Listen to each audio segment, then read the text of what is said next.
Hello అందరికీ. సన్న కారపూస నేను చెప్పే కొలతలతో, నేను చెప్పే టిప్స్‌తో ఫాలో అయ్యి చేయండి. ఎవ్వరికైనా చాలా బాగా వస్తాయి.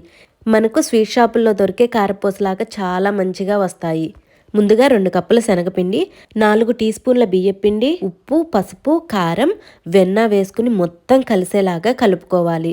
పిండి మొత్తానికి వెన్న, ఉప్పు, పసుపు, కారం మొత్తం పట్టేలాగా బాగా కలుపుకోవాలి. ఇలా కలుపుకున్న పిండిలోకి వాము పొడిలాగా చేసుకుని పొడి మాత్రమే వేసుకోవాలి.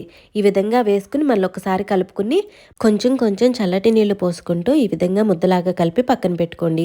కారపూస కోసం కారపూస ప్లేట్ తీసుకుని మురుకుల కొట్టంలోకి ఈ కారపూస ప్లేట్ పెట్టుకుని ఈ విధంగా కొంచెం పిండి పెట్టుకుని స్టవ్ మీద డీప్ ఫ్రైకి సరిపడా ఆయిల్ పెట్టుకుని ఆయిల్ హీట్ అయిన తర్వాత వీడియోలో చూపించిన విధంగా కారపూసని ఒత్తుకోవాలి.